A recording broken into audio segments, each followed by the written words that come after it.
ప్రభు అయిన యేసుక్రీస్తు వారి పేరట మీ అందరికీ నా శుభాభివందనాలు చెల్లిస్తూ ఉన్నానండి. ఈరోజు మీతో ఒక ప్రాముఖ్యమైన విషయం మాట్లాడదామని ఆశపడుతూ ఉన్నాను. అదేంటంటే, ఆస్ట్రేలియాలోని పేరుగాంచిన ఒక సంస్థ భయంకరమైన విషయాన్ని ప్రజల మధ్యలోకి తీసుకొని వచ్చారండి. అది ఏంటంటే, చనిపోయిన వారిని మేము బ్రతికిస్తాము అన్న మాటని సమాజంలోకి వదిలేరండి. ఈరోజు ప్రతి ఒక్కరికి తెలుసు, బ్రతికిన వారు చనిపోతే మరలా బ్రతికింపబడరు అని. ఆ సంస్థ వారు మే 12వ తారీఖున చనిపోయిన 80 సంవత్సరాల ఒక వృద్ధుడిని -200 సెంటీగ్రేడ్ ఉష్ణోగ్రత వద్ద ఫ్రిడ్జ్ లో పెట్టారంట. ఎందుకు అంటే, మేము మరలా బ్రతికిస్తాము అని సవాలు చేస్తూ ఉన్నారు. అయితే ఇలాంటి వారు చాలా మంది సమాజంలోకి వచ్చారండి, శాస్త్రవేత్తలను వాడిన వారు.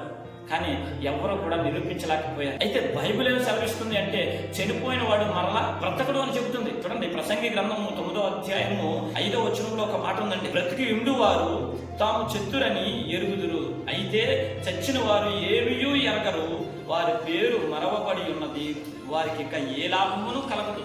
అంటే బ్రతికి ఉన్నవారు చచ్చిపోతామన్న సంగతి గుర్తెరిగి ఉన్నారు. అయితే చచ్చిపోయిన వారు వారికి ఏమీ లాభం ఉండదు, వారికి ఏమీ ప్రయోజనం ఉండదు, వారికి ఏ ఉపయోగం ఉండదు, వారికి ఏమీ కూడా తెలియదు. ఎందుకంటే ప్రసంగి గ్రంథం 12వ అధ్యాయం 7వ వచనంలోని మన్నైనది వెనకటి వలె భూమికి చేరిపోతుందంట, ఆత్మ దాన్ని దయచేసిన దేవుని యొక్కకు పోతుంది. అంతే కదండి, మట్టి శరీరముతో వచ్చిన మనము ఈ మట్టి శరీరము భూమికి చేరిపోతుంది.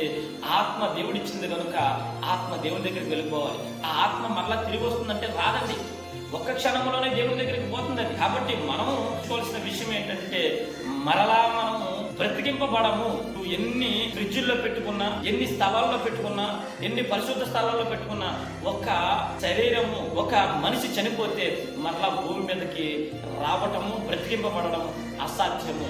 ఎవరైనా ఒకవేళ బ్రతికి ఉన్నారు అంటే గనక అది ప్రభు అయిన యేసుక్రీస్తు వారు మాత్రమే ఈ భూమి మీద సజీవుడిగా బ్రతికి చనిపోయి సజీవుడిగా లేచి తన శరీరంతో పరలోకానికి వెళ్ళిపోయిన మహనీయుడు ప్రభు అయిన యేసుక్రీస్తు వారు. అంతేగాని నరులైనటువంటి వారు చనిపోయిన తర్వాత మరలా బ్రతికింపబడడం అసాధ్యము.